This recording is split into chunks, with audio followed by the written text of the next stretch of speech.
Dear parents and families, welcome to our award ceremony.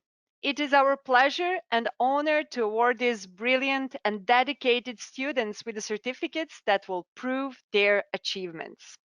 Let me first introduce myself. My name is Bojana Golubovic. I come from Serbia, Europe, where I have been teaching logic, philosophy, theory of knowledge, and debate for 15 years now.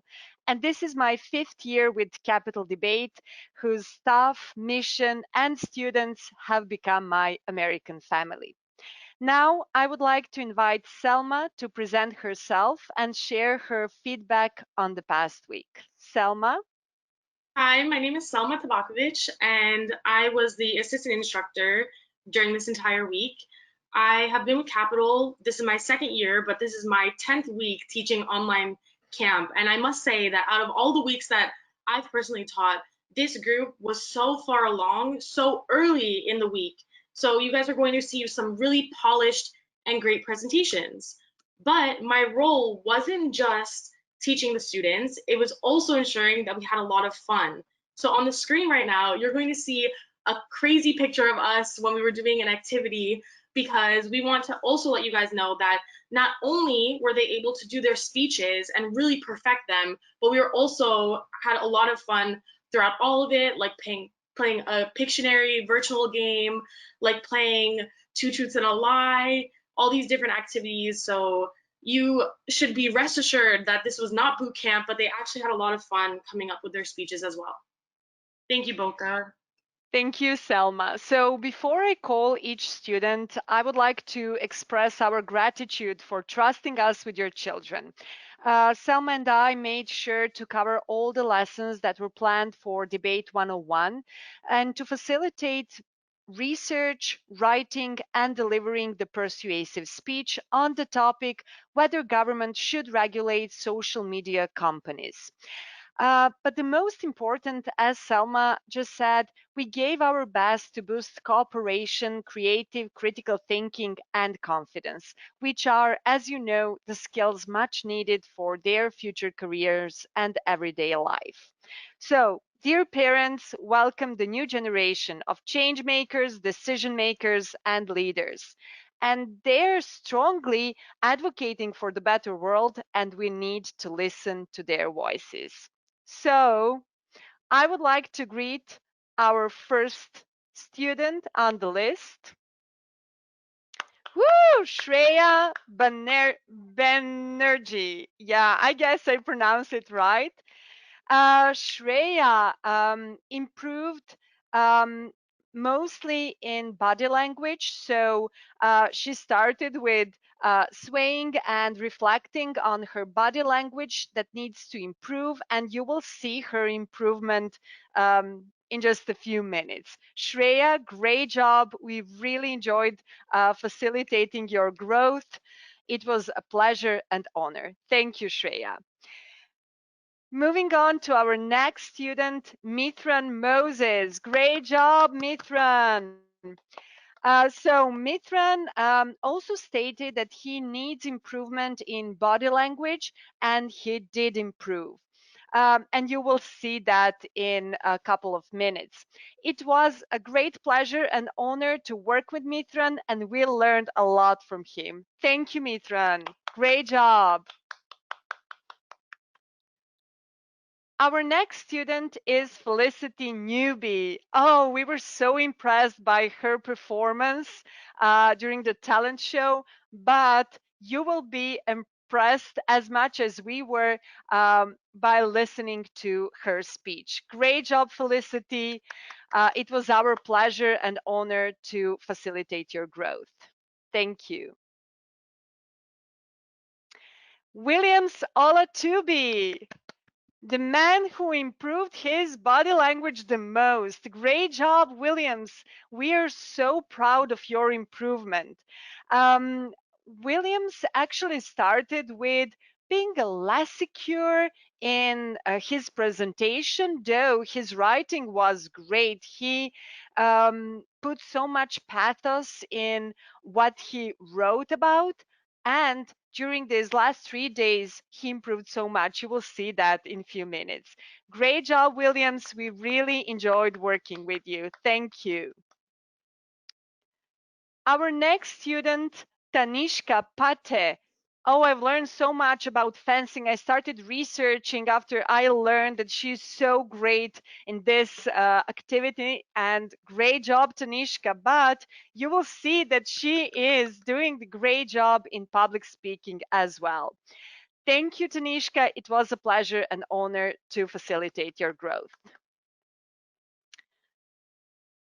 Eira Sharma, great job, Eira. We're so proud of your improvement. What Eira also shared is that she needs to improve her body language, nonverbal communication, and to speak a little bit louder, and she achieved that.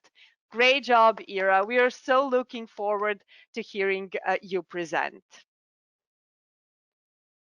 Miya Sun, great job, Miya. Oh, we learned so many interesting things about Mia's interests and talents and hobbies. And I started baking from the early morning because she inspired me to do so.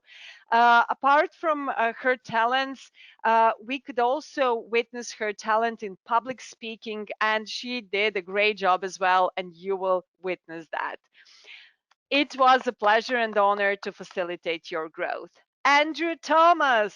Oh, I'm sure that this guy will achieve a lot in the field of business or politics, whatever he chooses, because he would accept each feedback he would get, and he would improve each time he would get the feedback. And it was like, the famous one that feedback is the breakfast of champions. So we have one champion in front of us. Great job, Andrew.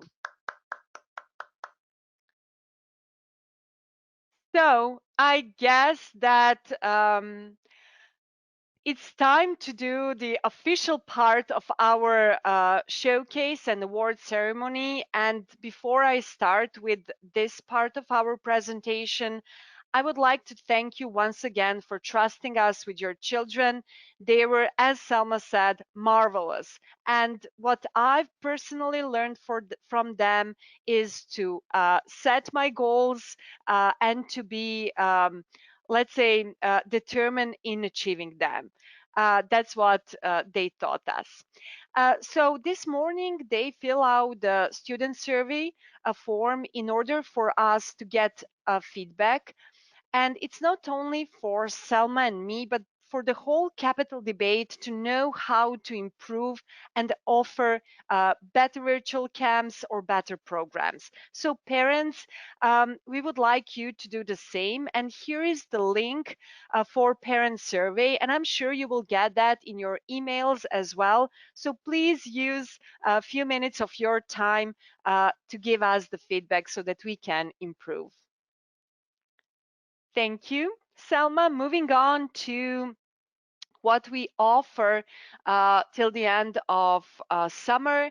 What would be a kind of a continuation of this program, because this was debate 101, is debate 201. So this program offers not only improving in public speaking, but also presentation of the speech they already provided.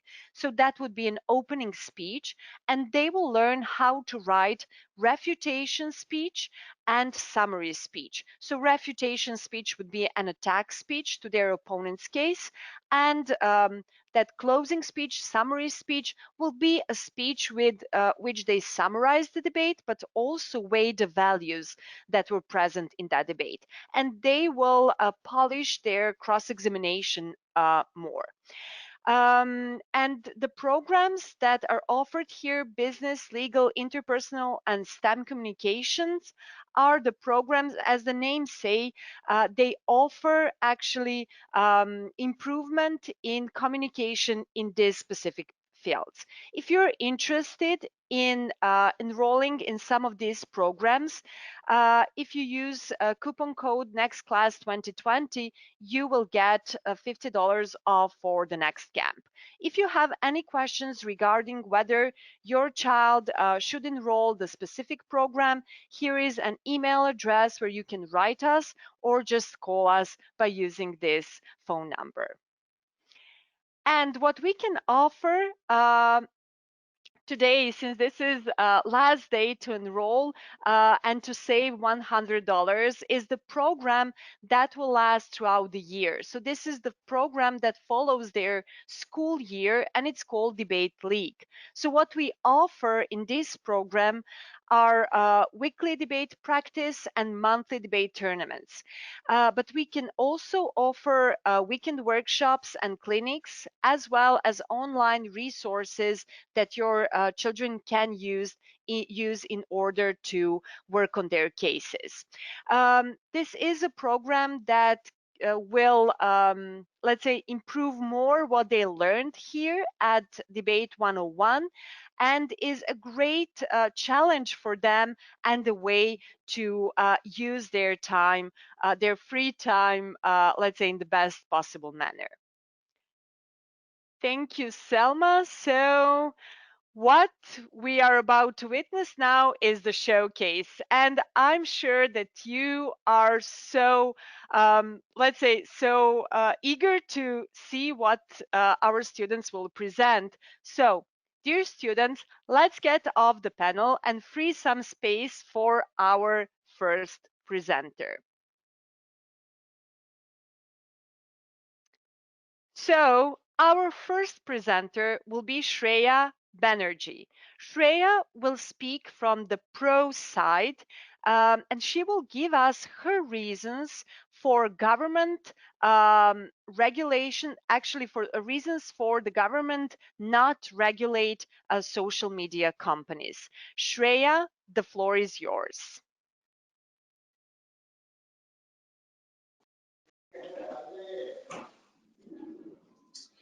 As of December 2019, the world population was 7.8 billion, and of that 7.8 billion, 4.5 billion are internet users. Now, that's a lot of people, and all kinds of people are going to be on the internet, right? There's going to be good people, there's going to be bad, and they're going to be learning and interacting, connecting with each other. Obviously, since there's good, there's bad, right? We already know that. There are going to be bad sites, there's going to be bad people, there's going to be bad content. And should we just accept the fact that it just comes with it? No. That's where government regulation comes in. Government regulation will make the internet, more specifically social media, a safer place. It will restrict offensive content from being posted, prevent cyberbullying, and avert crimes from happening. My first reason is unregulated social media causes an increase of offensive thinking and actions. This is all because of the spread of fake news and extremists thinking they can take things into their own hands. According to digital sciences producer Sikhan Akpan, a rumor that Hillary Clinton in the Democratic Party was involved in a child trafficking ring. Because of this rumor, a 28-year-old man fired one or more shots at a child-friendly restaurant called Comet Ping Pong. No one was injured, but it was very dangerous and it caused a whole shooting. That is unacceptable. Imagine if you were in there, you had the chance of getting shot. This is the cause of extremists taking things into their own hands. My second reason is that regulation of social media can stop cyberbullying. People would be more cautious if they knew that there would be consequences, like getting restricted or getting emails sent by the government. According to Monica Anderson, Associate Director of Research at the Pew Center, 60% of girls and 59% of boys have experienced cyberbullying. Online abuse is almost normal. That is unacceptable. Imagine if that was your daughter, your son, your niece, or your nephew. However, instating this regulation could decrease this stat and make the internet, more specifically social media, a safer place. According to the Children's Society, young people have told us loud and clear that social media companies need to do more to tackle cyberbullying. If we take down this offensive content and give consequences to posting content that could be categorized as bullying, people would be more aware of what they've posted. My last reason is with government regulation, crimes, terrorism, unlawful acts could all be prevented beforehand. One benefit of social media is its ability to connect people from all around the world easily and efficiently. This benefit becomes detrimental when hate groups and people with bad intentions can also connect with people. This is what makes regulation necessary. According to MD Sadat Hussein, members of terrorist organizations are spreading their ideological thoughts, propaganda, and their activities around the world by using social media platforms.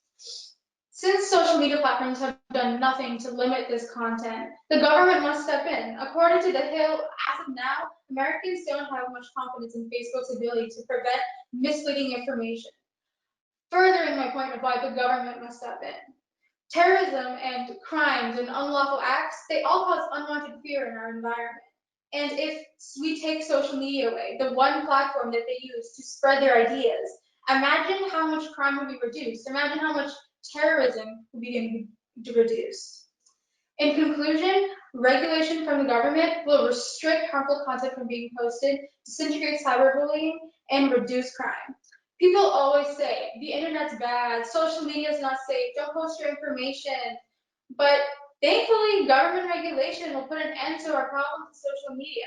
It'll promote more peace, more thought into what's posted, and more positivity being spread. So why not have a government regulation? It'll keep us safe. It'll do everything we want. So thank you for listening. Thank you, Shreya. I would like to invite Miya to question your speech. So, Miya, welcome to the panel. Hi.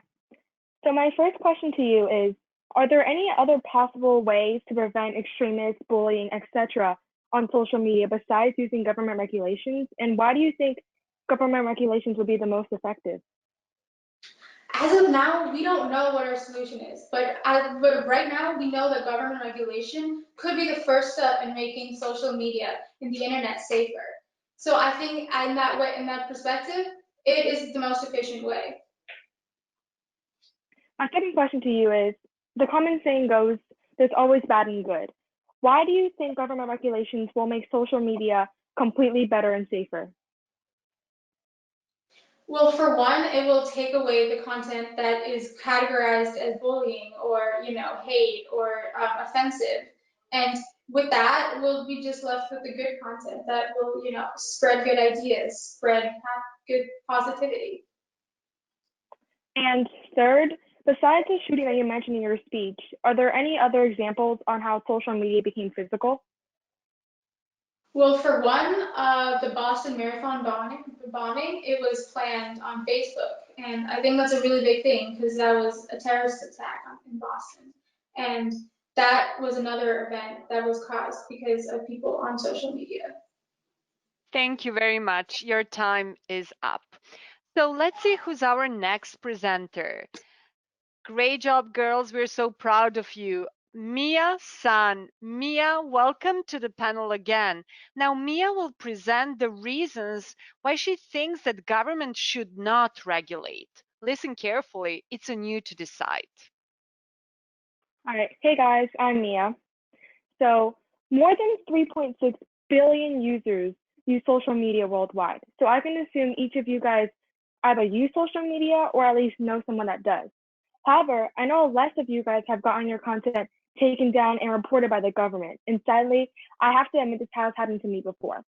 I can't even express in words how stressful and nerve-wracking it was to be feared to be labeled certain things and given certain punishments due to the government's immense power. And as a result, I no longer post anything online on social media. And it's upsetting to realize that this so-called platform of expression isn't what it really is. And there are far more restrictions than what are illegal. This freedom of speech that I was so gracefully given to by the government was just taken away right in front of my eyes. The US government should not have the ability to regulate content on social media because it is unconstitutional, most content isn't actually illegal, and social media companies can already regulate content enough. First, the government regulating content on social media will be unconstitutional. In the First Amendment of the Constitution, all citizens are ensured the freedom of speech, and this is exercised on social media. According to Cato Institute Vice President John Samples, individuals use social media for speech. They are granted access to social media in exchange for data about themselves.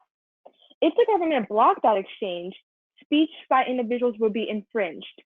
And by violating this freedom of speech, citizens will lose their trust in the government, and they might fear to trust their true self, religion, beliefs, thoughts, and so much more. These people may become offended, and they might end up bashing the government's actions. This is really bad for the government's political and economic gain, as well as our country's reputation. Second, there is actually no reason to block social media content if it's not actually proven to be illegal. Content like direct threats, violent extremist videos are illegal and should be regulated.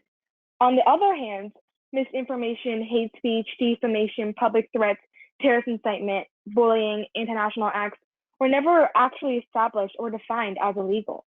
Take fake news and misinformation, for example. Who decides what is fake and what is not? Even if some content is fake, who decides whether it was intended to create harm? Says University of Illinois computer engineering professor Rakesh Kumar.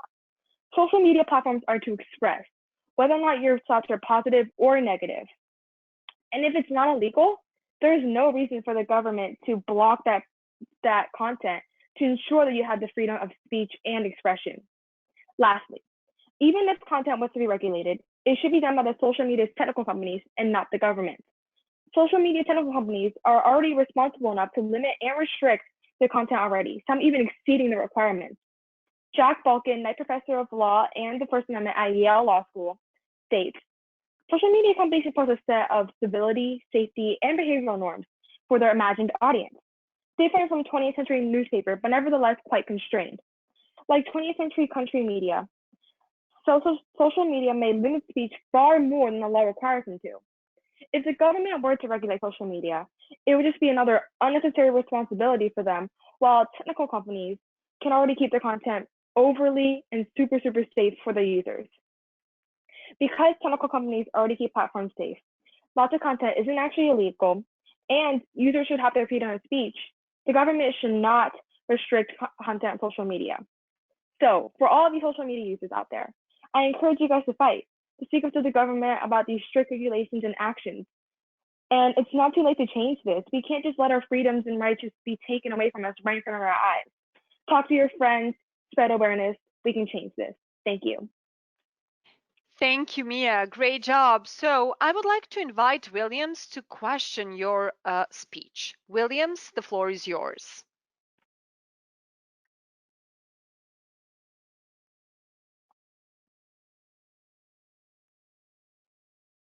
Oh, Williams, you're muted. Your mic is muted. Yes. Um, what do you think the social media companies could do different than the government in regulating social media? Well, while these social media companies wouldn't do anything different per se, since they have similar policies and similar rules and guidelines for what users can post online, but the government already has enough responsibilities to worry about to keep this country running. And social media companies only focus on their own app and platform. So if they dedicate their attention to keeping their users safe on this platform, that just would be one less responsibility for the government. And what do you think that social media companies could do better at? Do you think they could do better at maintaining human rights than the government on these platforms? Well, social media companies, obviously because they want more users to get their own gain and put more profit, they want to make sure their users feel safe and they want to respect their rights and what they want so they can get more users. And so that way they have to respect their human rights and their freedoms that are ensured to them in the Constitution. On the other hand, the government only wants their own political gain and to do everything better for themselves. So they wouldn't actually genuinely care about the citizens' rights. Thank you very much. Time for questioning is over. Great job for both of you. So proud of you too.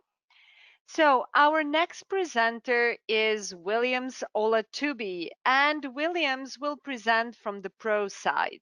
Let's hear his reasons why government should regulate social media companies. Williams, the floor is yours. Do you ever wonder what happens all around social media? Well, if you do, I can tell you there's exploitation, stealing, and terrorism on these platforms. Oh, you thought I was talking about the people on social media? No, I'm talking about the way these social media companies regulate their platforms. Social media companies cannot fully regulate what happens on their platforms or have decided not to just because they only care for a profit. See, I'm giving you this speech today to tell you the reasons, some reasons why the government should regulate these platforms because they won't give any personal information out, no terrorist activity will happen on these platforms, and nobody will just be excluded for what they believe in, and etc. My first reason is the government must regulate social media companies because these social media companies care only for the profit, even if it would discredit their users. According to Forbes, social media platforms often generate majority of their revenue through hyper-targeted advertising based on algorithmically mining every second of their unwilling users' lives.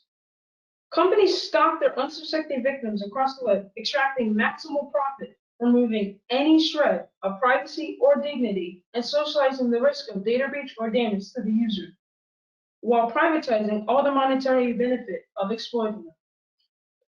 If government regulations of social media companies will lead to more freedom and privacy on social media.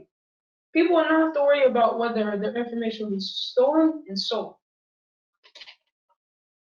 My second reason is in order to stop this terroristic propaganda from infiltrating social media platforms, the government must step in.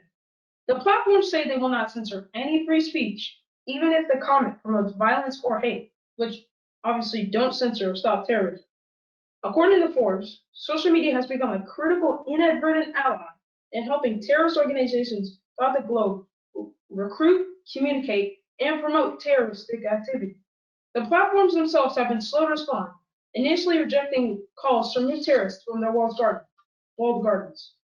In fact, the platforms have taken little concrete action, reflecting both the economic realities that they have little incentive to invest in content moderation and real-world complication, that deleting terrorist content will cause understanding context. If the government regulates social media, they will stop it so terrorists can be identified and prevented. So even if social media does not take action, the government can prevent this because this can cause people to be convinced to join these terrorist organizations. People of young age it's not very age appropriate, and also it has a bad look on social media. Third, social media platforms are blocking out free speech they consider conservative or right wing. Social media platforms are blocking and suspending accounts just for posting something they consider too liberal or conservative, and they're using their First Amendment rights to justify it. According to TheHill.com, social media companies have been criticized for disproportionately restricting content that offends political progressives. If the government controls what is actually not free speech and what is, we wouldn't have so much controversy over what social media platforms are censoring just because it's right wing. In conclusion, if social media platforms are blocking out free speech, a constitutional right, this obviously proves they don't have the right mindset to govern these platforms. They only care for the profit and do not care what happens on these platforms. See, if they block out terroristic comments or posts and they say it's blocking out free speech, but when they block out free speech they're against, I don't think that makes much sense. This just proves why the government should regulate social media so they can control and fairly judge what goes on there. If you want this change, do your research, tell your friends, and make sure to stand up so we can prove that social media companies are corrupt and the government would be way better at regulating these platforms. Thank you, Williams. We really enjoyed your speech. So I would like to invite Tanishka to question Williams' speech. Tanishka, the floor is yours.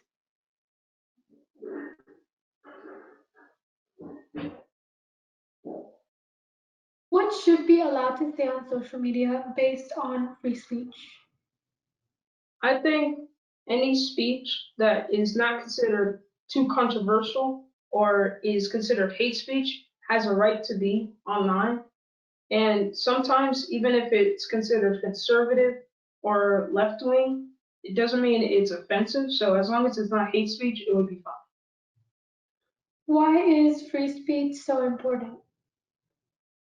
Free speech is so important because that's how Americans can relate on social media what they think about what may be happening in this world or what may be happening in another event. Because if we didn't have free speech, nobody would be able to tell their opinion, and we might have one whole idea of what something should be. And what would happen if the government wouldn't stop terrorists? If the government didn't stop terrorists, we would have a lot of people being convinced to join them because they're not stopping this terroristic activity online. So people see this and they're like, oh, maybe I might join. And that can cause violence and hate across America. So it wouldn't be very good. Thank you very much. Time for the questioning part is over. Great job for both of you. So let's see who's our next presenter. Tanishka Pate. Tanishka will present from the con side and will explain why government should not regulate. Tanishka, the floor is yours. How would you feel if your rights were taken away from you in an instant? That is what would happen if the government controlled social media. We shouldn't allow the government to regulate social media because they wouldn't preserve human rights.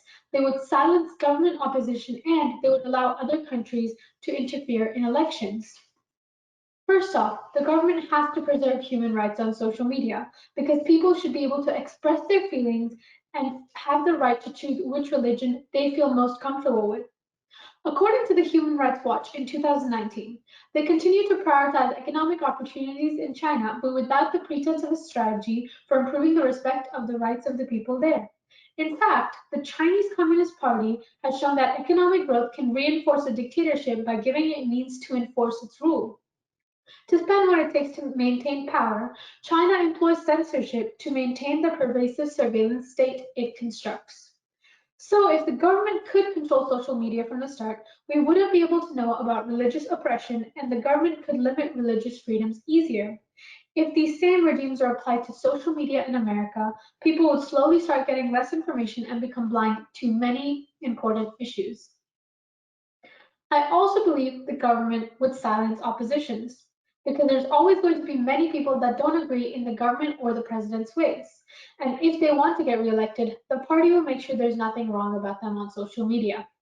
According to the Cato Institute in 2019, Sunstein offers an extended argument that people online pursue their own interests to the exclusion of public information or debates.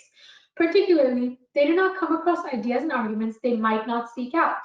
Instead, they form bubbles and filter out opposing views and echo chambers that merely repeat the views already held by the individuals in them. In contrast, more traditional media like newspapers and television expose people to a range of topics and views at the same time that they provide shared experiences for the heterogeneous public. So, if the government wants to get reelected, they will make sure there are no bad things about them on social media platforms.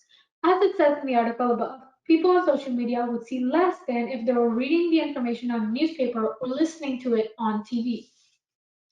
Lastly, the government can allow other countries outside of US to control elections. Because of several elections coming up, the government can allow other countries to tip the election so one representative has a higher chance of winning than the other. According to the CNN Post in 2019, on one hand, the foreign national is prohibited from spending money on American elections, including advertising. On the other hand, that ban extends only to spending on express advocacy against a candidate. As noted earlier, most spending by Russians in 2016 involved issue advocacy and not express advocacy. As it said in the articles, the other countries cannot break someone's campaign down, but they can help build it up. So if the government currently had control over social media, they could allow another country like Russia to debunk bad things about a representative, making them win the election. Because the US government wouldn't preserve human rights, would silence oppositions, and let other countries interfere in elections, we shouldn't allow them to control social media. We definitely need to censor some things on social media, but should the government really be the one to do it? Thank you.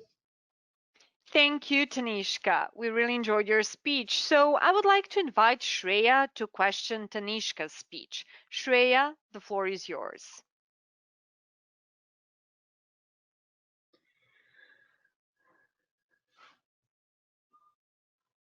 Shreya, your mic is muted. Yeah.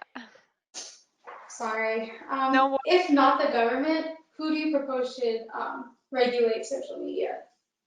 It would either be the social media companies or side company. What do you propose they do to like keep social media in check?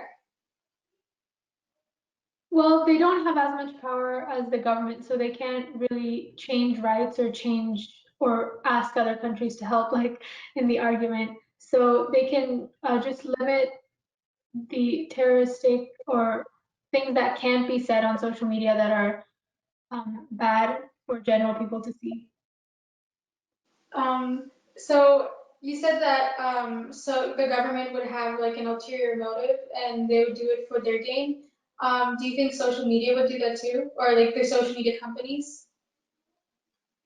There's obviously there's going to be a chance of that happening, but then there's also the government can be looking over, or there's other parties or other things that can be looking over the what they're controlling to make it better, to make sure that they're in check. Thank you. Time for the questioning is over. Great job. So let's see who's our next presenter. Mithran Moses from the pro side. Mithran will now share his reasons why government should regulate social media companies. Mithran, the floor is yours. How do we get our information? How do we communicate with each other? Just think about how our society functions as a whole. Our society functions through the internet. The miracle network known as the internet connects everyone, allowing us to share ideas, allowing us to communicate and stay connected, and allow us to join webinars from online. The same features that make the internet so great are also what makes it super dangerous. Social media companies and networks need government policy to help end extremist ideas, cyberbullying, and to help protect our privacy. The companies who are running these social networks, of course, will not do it themselves. According to Statista.com, they made $70 billion in revenue. Facebook, of course, made that much. And guess how they made it? They made it by selling our personal information to their clients for money. So of course, when we give them responsibility to set their own policies to keep our data private, they won't do it. Nevertheless, we let them do it. And according to an article by the New York Times, in March, Cambridge Analytica had harvested private data from more than 50 million Facebook profiles, and that it may have also violated American election laws. We cannot trust these companies to regulate this market properly.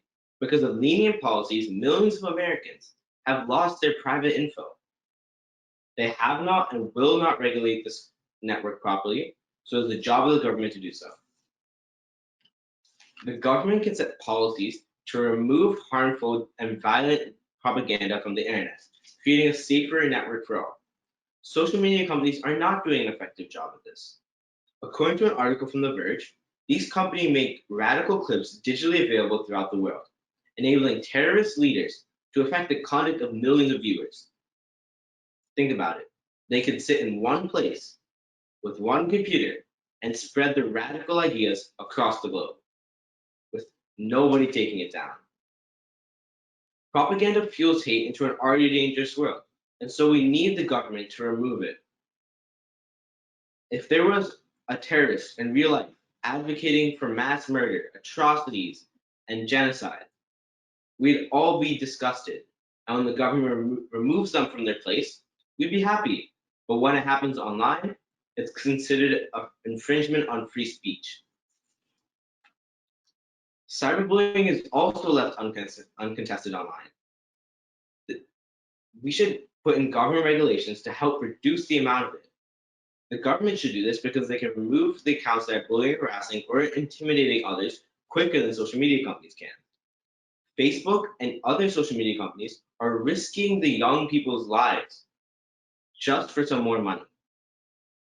Teens and young adults who use these platforms the most are not satisfied with the way they've been treating cyberbullying.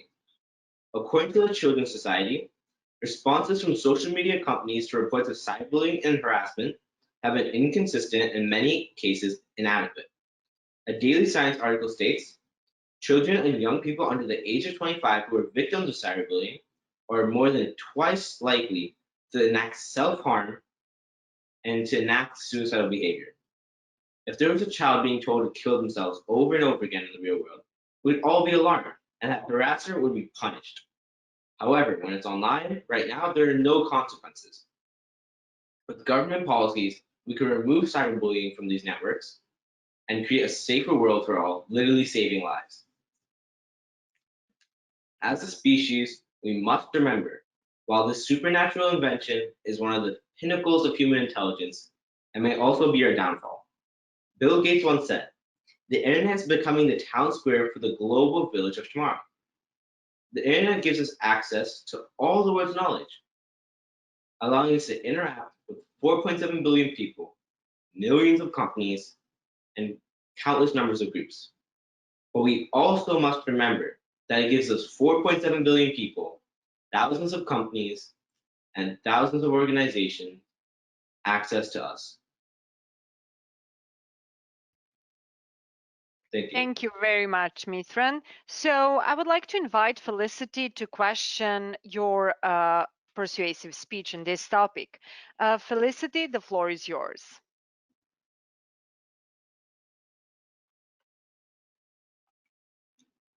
Why would the government be more reliable than Facebook?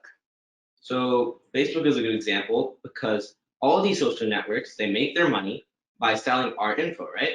So the policies are meant to protect our info. And of course, if that happens, if they do it properly, that means they make less money. And they want as much money as possible. So it's the job of the government to come in to do so, who doesn't make money off these networks, to enforce and regulate these networks properly. When a person agrees to the terms of service, according to CNBC News, the agreement secures the company a license to use anything users post on the platform, rendering it legal to sell data. Should that be allowed? So the service agreements in general are a really good idea, having the user to accept the terms and license. But on the other hand, if you ever actually try to read any of it, it's just complete gibberish, tiny text that nobody understands. Instead of boldly stating, we are selling your information, they do it in small text and very confusing ways so we don't know. Thank you very much. The time for questioning is over, unfortunately. Great job for both of you. Let's see who's our next presenter.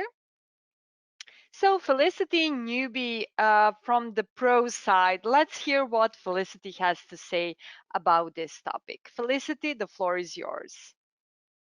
Do you believe in secure privacy, moral ethics, and a safer environment? Have you ever thought about the implications of social media towards these topics? Because social media affects thought, the internet must be regulated to prevent the leaking of data, witnessing of obscene content, and to stop terroristic threats. Government regulation could aid with this. Government regulations provide more benefits than disadvantages, and one benefit is privacy.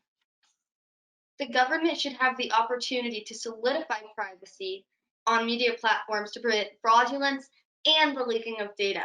This could be done by limiting the company's access to our personal information.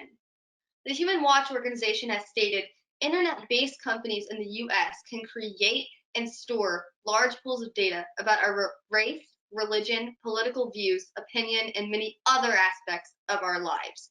This means not only is our privacy being invaded, but that companies are making a profit from our information. The government should regulate to protect and defend our country from greedy administrators. If new laws are not implemented, companies will continue to steal and exploit from innocent civilians. Also, government legislation is necessary to prevent young children from witnessing vile, unethical images. Social media allows information to be easily accessed without many restrictions. We need to ensure that children do not have access to inappropriate content because the American Bar Association states, quote, obscene images promote aggression towards women, which normalizes sexual harm. Furthermore, the rational part of a teen's brain is not fully developed and matured until the age of 25. Therefore, it is unreasonable to assume that children would be responsible enough to post online and respect the consequences of their actions. Regulations would assist by providing a safer, global environment to protect our children. Finally, government regulation could prevent terrorism on social media. Because terroristic posts would be taken down quicker, it will stop threats before any form of evil action is taken. According to The Verge, if content is left up for more than 1 hour, its viewership increases tenfold. From the Loyola University, administrators have received several requests to take down a group called Stab Israelis. Facebook refused. They have also refused to abide by their policy against brutal attack statements. This clearly puts into serious doubt whether the current regimen of relying on corporate self-policing suffices. This begs the question, are social administrators responsible enough to take down terroristic content? Government legislation on social media companies yields more positives than negatives. Why? Because the government would establish privacy, prevent vile images, and intercept terroristic content. The Brookings Institution once said, if we don't change the rules of the game, it will become a losing game for our economy and society. If our nation does not act immediately, then safety, morals, and security will erode because of the influence and unrestrained actions of social media. Thank you. Thank you, Felicity. Great job. So I would like to invite Eira to question your speech. Eira, the floor is yours. Can the government take advantage of controlling social media? If the government was allowed to have access to regulating social media, I am positive that laws would be put in place so that way government could not establish dominion over civilians, because the Bill of Rights states freedom of speech, and if they did take advantage, it would be oppression. Therefore, laws would be enacted. Do you think the government computer base is secure enough to keep our information? The base is very secure because it is their responsibility to preserve our data, to save our Constitution, and protect us. So therefore, if the government system was not secure, they would establish more protection over it.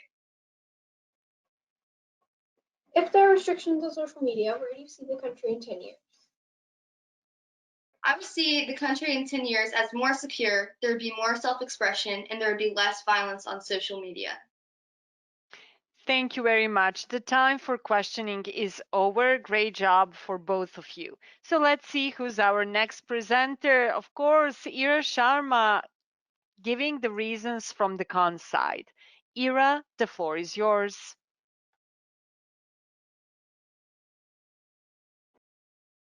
No government ought to be without censors, and where the press is free, no one ever will, said Thomas Jefferson in 1792. In this quote, he means to say that the press should be free to criticize the government. The government shouldn't restrict social media because our privacy would be compromised, our First Amendment rights would be restricted, and companies can regulate themselves. Government regulation on social media would restrict our privacy because the government would compromise social media user information by immorally acquiring. According to the Freedom House, for example, in the United States, agencies within the Department of Homeland Security, the DHS, have used automated technologies to collect and analyze personal information with limited oversight and transparency. By claiming that its power to conduct warrantless searches extends within a 100-mile radius of any U.S. border, the DHS has effectively asserted extrajudicial surveillance powers on over 200 million people. The government can conduct unreasonable searches with this information, thus violating our Fourth Amendment rights. Taking over the data of 200 million people can harm their privacy because most people don't know this is occurring. Secondly, the government can restrict our freedom of speech because they don't want people to speak against them. According to the Cato Institute in 2019, the U.S. highly values individual speech in the public sphere. The Constitution offers strong protections for speech in general and not just for political speech. American law recognizes a small number of exceptions to the general protections for speech. Apart from these exceptions, speech by and for social media users may be presumed free of government regulation. The government can restrict speech if they are given the power to, hence violating our First Amendment right. Taking away the right to free speech can easily turn a democracy into a dictatorship. Lastly, companies can regulate themselves because they can hire people to do so. According to the BBC in 2020, sites such as YouTube and Facebook have their own rules about what is unacceptable and the way the users are expected to behave towards one another. YouTube releases a transparency report, which gives data on its removals of inappropriate content. The video sharing site owned by Google said that 8.8 million videos were taken down between July and September 2019, with 93% of them automatically removed from my machines. And 2/3 of those clips not receiving a single view. It also removed 3.3 million channels and 517 million comments. Facebook, which owns Instagram, has more than 35,000 people around the world working on safety and security. It also releases statistics on content removal. Between July and September 2019, it took action on 30.3 million pieces of content, which it found 98.4% before any user flagged it.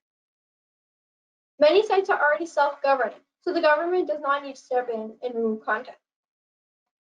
Companies themselves can do a better job at removing inappropriate content because the government has bigger issues to focus on.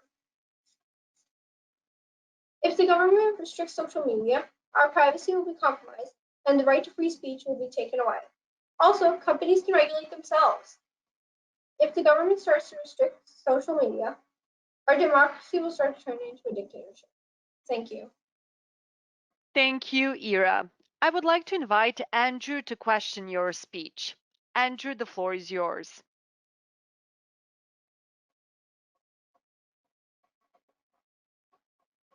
Do you value national security? Yes, I value national security. So why do you feel it's wrong if governments are gathering intelligence on people and going on raids if it's trying to protect us? Conducting warrantless raids on someone's personal information is infringing their privacy, and that's not okay. Okay. And why would regulating social media cause our government to suddenly become a dictatorship? In Nazi Germany, the first thing Hitler did was restrict was make the newspapers pro him, and all opposition was silenced. Thank you very much. The time for questioning is over. So great job for both of you. Let's see who's our next presenter. Andrew Thomas on the con side will explain why government should not regulate. Andrew, the floor is yours.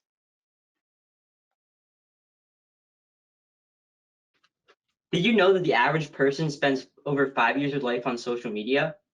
Well, I didn't. But what I do know is that governments around the world are trying to regulate social media. And this is not good because regulating social media means silencing the masses, giving over information to the government, and it's almost impossible to fully regulate social media. My first argument is regulating social media means silencing the masses. This is because governments would shut down opinions, thereby limiting our First Amendment rights. The First Amendment is the ability to speak freely. In this day and age, social media is a major player in letting people do so. According to Torah from Forbes in 2019, there's great irony in governments around the world lambasting social platforms and threatening to regulate them, while simultaneously being utterly dependent on those very platforms to secure the re-election and listen to their citizens. Our country was built on people from all over coming together to speak up to fight the tyranny of the British. But what would have happened if we couldn't speak up? Well, we would still be under British rule today. That is why regulating social media is reversing history and hurting democracy. My second argument is giving all of our information to the government is a death wish, because social media companies have a lot of our information, but not all. If our government was to have all of our information, it would make the job of hackers so much easier. They would only have to take from one source, not multiple. As Davis from the New York Times in 2015 said, the Obama administration on Thursday revealed that 21.5 million people's information were swept up in colossal breach of government computer systems. That was far more damaging than initially thought, resulting in the theft of a vast trove of personal information, including social security numbers and some fingerprints. I can say with confidence that this was not the first time the government was hacked, and it was not the only. So now that you've known the government's been hacked multiple times, and it's even leaked 21.5 million people's information, do you really feel comfortable with them having your and 223 million other Americans' social media data in one place? Or would you rather have it spread out amongst companies? My third argument is it's almost impossible to fully regulate social media. And this is because to do so, all 196 countries would have to work together to create safety measures and regulations. But without that, we could use VPNs or other location masking devices to bypass our country's regulations. As Samortis from the New York Times in 2018 said, a VPN will prevent an ISP from monitoring or logging all the traffic to and from your home internet connection. Because your data is encrypted as it passes through your ISP, at best, they'd see gibberish passing from your home to a VPN server. In other words, a VPN masks your current location and virtually puts you anywhere you want to be. This would make it so much, encrypting all the data that your computer is sending and receiving. This would make it so much easier for you to bypass your country's regulations. Therefore, without 196 countries working together, which is highly unlikely, considering we can't agree on major topics like healthcare and human rights, regulations would be utterly useless. All in all, regulating social media means giving up our rights, information, and having useless boundaries. Now that you've been informed, I have one final question for you. Are you really going to sit back and watch your rights and information get stolen? Thank you.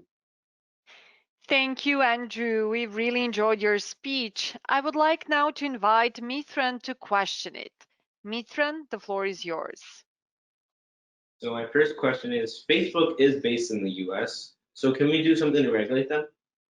We can regulate them here in the US, but not globally. So some global group like the UN, can they do anything about it? No, the Holy See and the state of Palestine aren't in the UN, so those countries wouldn't be in the regulations, so they'd be useless. So Facebook has failed once in protecting our info and stuff like that. How do we make sure it doesn't happen again? Just like the government's failed on multiple occasions, you just have to keep trying. Even though the results of trying and failing are very bad, obviously we'll get to a final result, which is good. So how do we deal with these issues on social media? Social media platforms have to crack down more, but not so it's limiting the First Amendment rights. You have to create cyberbullying and terrorism more illegal, so you can crack down on it without hurting the rights of citizens. Thank you very much. The time for questioning is over. Great job. I'm sure that this was the last speech to present the Netwas question. And before I say goodbye to you all, I would like all of us to join the panel again.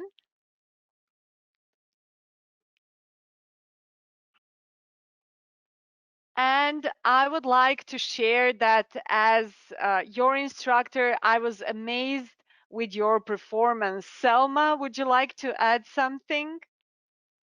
I was so happy to see all of your performance today. I think you all exceeded your own expectations and our expectations, so you should be really proud of yourselves. And we're continuing to 201. We're really excited to work even more on these speeches as well as integrating more speeches on top of it. But great job, Yes. everyone. Yes, guys, make sure you continue practicing public speaking because it's a skill and skill needs to be practiced. So, dear parents and families, if you want to learn more about how your child can progress, this is the email address and the phone number. So, don't hesitate to contact us. Guys, I really enjoyed this week working with you. Have a great summer. Great next week if you're joining us, and if you're not, enjoy your free time. See ya. Bye bye.